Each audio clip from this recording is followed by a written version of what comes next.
विशोधपत्यादिहेतवे तापत्रं विनाशायं श्रीकृष्णाय वयं नमः। धन्या भागवती वारिता प्रेतपीडा विनाशिनी सप्ता ओऽपि तथा धन्यं कृष्णलोकफलप्रदम्। सच्चिदानंद भगवान किसे कहते हैं? सत्य चित आनंद। सत्य माने अविनाशी, जो पहले भी सत्य था, मध्य में भी सत्य है और अंत में सत्य ही बचेगा। चित माने प्रकाश। प्रकाश की हमें आवश्यकता होती है, लेकिन उस साक्षात परम ब्रह्म को किसी के प्रकाश की आवश्यकता नहीं होती है। उसके सामने हम दिया लेकर के जाएं तो उसका प्रकाश कम थोड़ी होगा। इसलिए प्रकाश की आवश्यकता किसको होती है? हमें होती है। उसको किसी के प्रकाश की आवश्यकता नहीं होती है। सत्य चित आनंद, आनंद कंद भगवान श्री कृष्ण के नाम स्मरण करने का ही नाम आनंद होता है। आनंद कोई अच्छे महल में सोने बैठने का नाम आनंद नहीं होता। एसी कमरे में सोने का नाम आनंद नहीं होता। आनंद तो मेरे प्रभु के गुणगान में होता है। धन्या भागवती वार्ता प्रेत पीड़ा विनाशिनी। अगर किसी प्राणी ने एक बार श्रीमद् भागवत कथा का रसपान बड़े मनन से, चिंतन से कर लिया, उस प्राणी का उद्धार हो जाता है।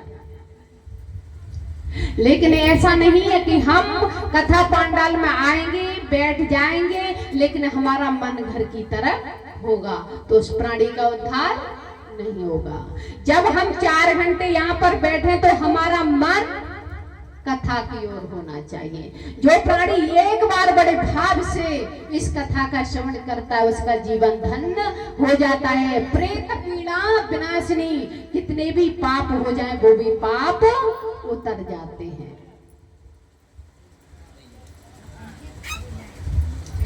स्तुति में गाया जाता है कंठावरोधनम विधौ स्मरणम कुतास्तै।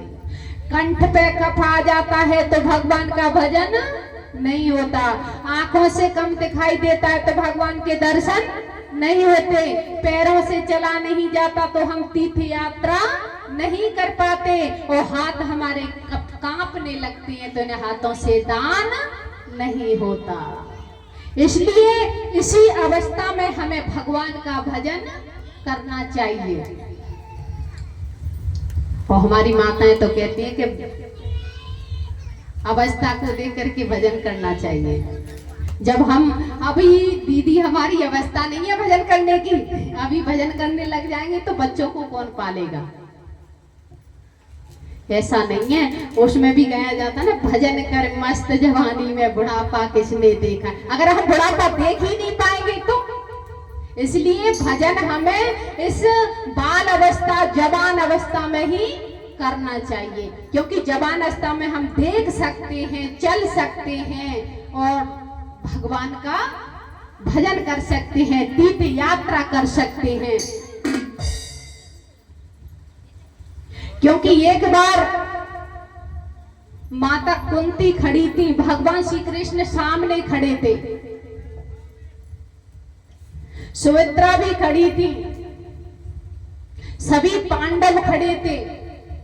भगवान श्री कृष्ण ने कह दिया, हे बुआ, आज हम इतने दिनों से देख रहे हैं कि आपके जीवन में एक कष्ट जाता है, दूसरा खड़ा हो जाता है, लेकिन आपके जीवन में दुख ही दुख आते रहे।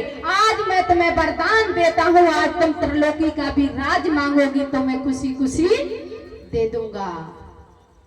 तो कुंती ने सुंदर जवाबों में कहा, गोविंद, जिस दुख में तेरी याद आती है वो मेरे लिए सबसे बड़ा सुख है, और जिस सुख में प्राणी तुम्हें भूल जाता है वो सबसे बड़ा दुख होता है। क्योंकि ऐसे बड़े बड़े संत ऋषि महात्मा कहते हैं कि सुख के माथे सिल पड़े जो हरि हृदय से जाई, ओ बलिहारी बा दुख की जो पल पल नाम जपाए।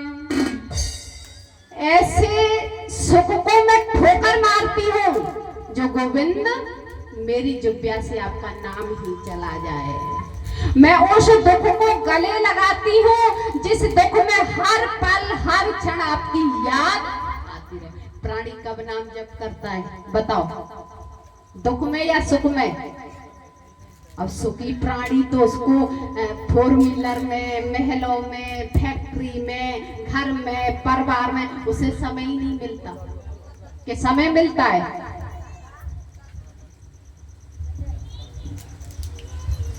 समय मिलता है? इस माइक को बंद कर दो बेटा।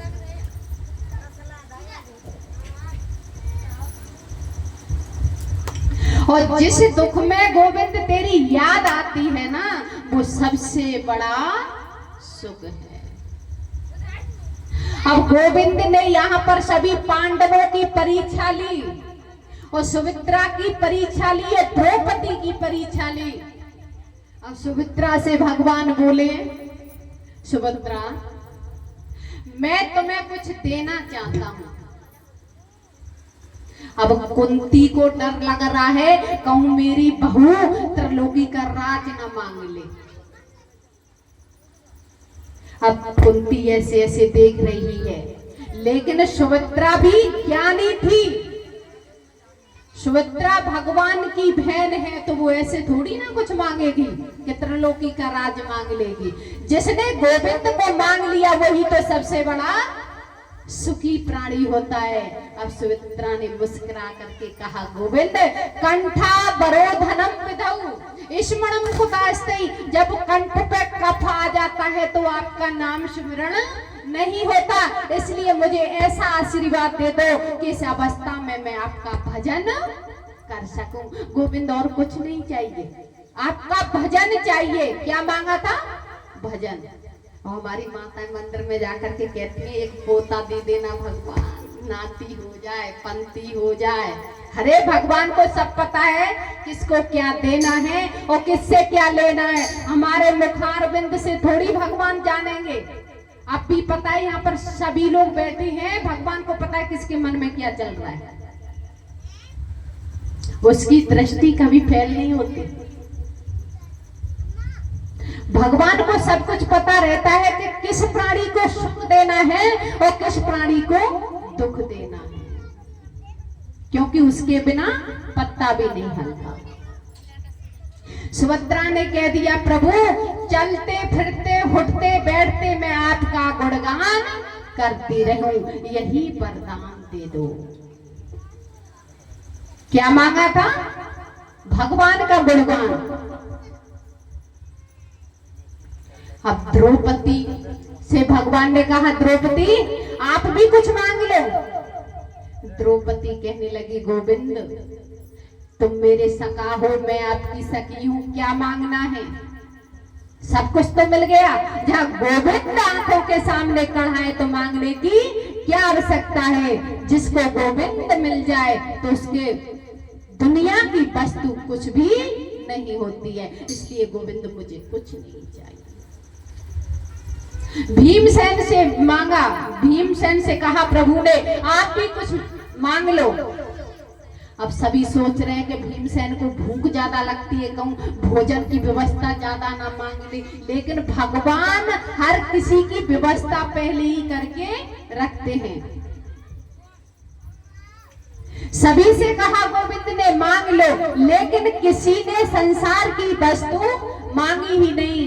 कहा था, गोविंद हमें तो आप चाहिए, हम तेरे तू हमारा, हमें दुनिया की आवश्यकता नहीं है। क्या मांगना हम मेरे गोविंद से?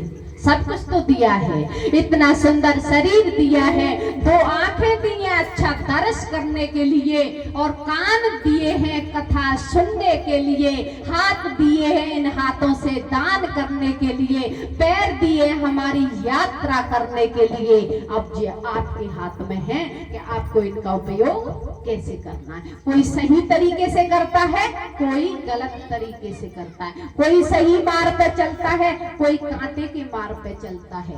कोई इन आंखों से सही दृष्टि से देखता है, कोई इन आंखों से गलत दृष्टि से देखता है। दृष्टि वही है, शरीर वही है, लेकिन सभी का भाव अलग अलग है। लेकिन गोविंद का नाम तो भाव से जपो तो भव से बेड़ा पार हो जाता है। भाव का भूखा हूँ, भाव ही जग में सार है, और भाव से भजो मुझे तो भविष्य बेड़ा पार है। अगर हम भगवान को भाव से भजेंगे तो भविष्य बेड़ा पार हो जाएंगे। इसलिए हमें गोविंद का गुणगान प्रेम से करना चाहिए, भाव से करना। वो सब कुछ जानता है, किसको क्या देना है, किससे क्या लेना है। उसके सामने अब जाकर के कभी मत कहना कि हमें नाती चाहिए, पोता चाहिए। हमारा भाव नहीं मानता, क्योंकि हम माया में लीन है। माया मोहन राज वैष्णवे क्रियते कथम, हम माया में लीन हो जाते हैं, इसलिए हमें पता ही नहीं लगता। उधर को भरने के लिए हम नाना प्रकार की वस्तुएं मांग लेते हैं, लेकिन अपने गोविंद को भूल जाते हैं। भगवान कहता है तूने संसार की वस्तु मांगी, तू संसार में रह। अगर तू जिस दिन मुझे मांग लेगा तो मेरे दरबार में रह। और आदरणीय सुखदेव भगवान कहने लगे, हे राजा परीक्षित, राजा बाहुक बड़ा ही धर्मात्मा राजा था। क्योंकि ऐसा तुलसीदास बाबा कहते हैं, धर्मन दूसरे सती समाना, और आगमो निगमे पुराणे बखाना। धर्मन दूसरे सत्य समाना, और आगम निगम पुराण बखाना। सत्य से बढ़कर के दूसरा धर्म नहीं होता है। राजा बाहु बड़ा ही धर्मात्मा राजा था।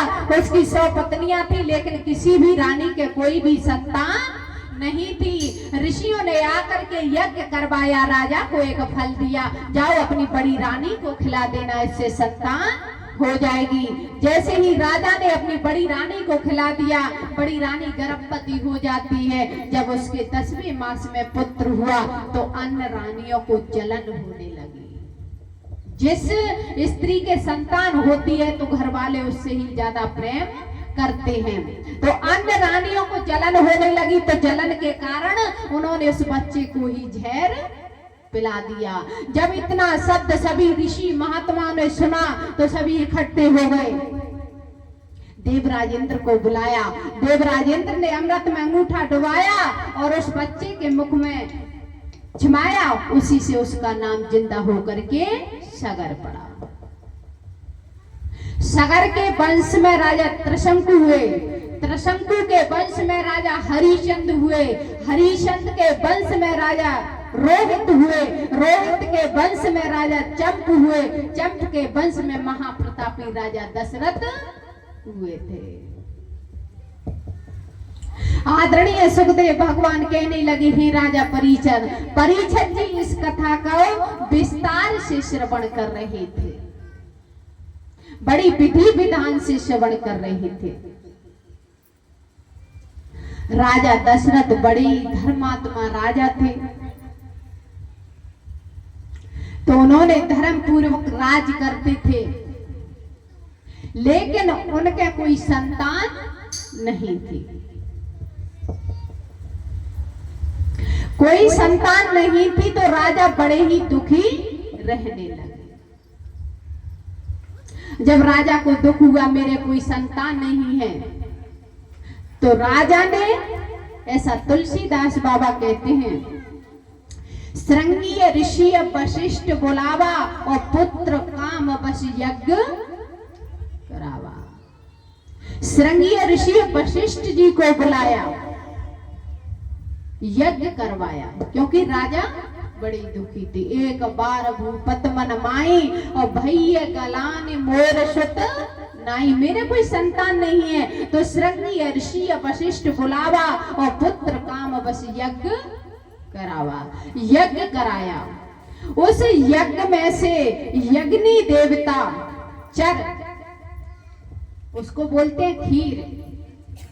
आपको बताया था यज्ञों में खीर सर्वप्रथम बनाया जाता है। है, जो खीर का प्रसाद बंटता है वही फलदायी होता है। ऐसी बड़ी बड़ी यज्ञों में खीरी बनाई जाती है। तो यज्ञी देवता चर खीर हाथ का कटोरा लेकर के निकले तो राजा दशरथ जी को दे दिया। ऋषियों ने, वशिष्ठ जी ने, श्रृंगी ऋषि ने, जाओ अपनी तीनों रानियों को खिला देना, इससे संतान हो जाएगी। दशरथ जी ने उस खीर के कटोरे को ले जाकर के आधी खीर कौशल्या को खिला दी और आधी खीर में से कैकेयी और सुमित्रा को खिला दी। लेकिन जब आधी खीर का बंटवारा हुआ माता कौशल्या को दी गई तो कौशल्या ने एक एक भाग कैकेयी और सुमित्रा को खिला दिया था। तो चैत्र मास में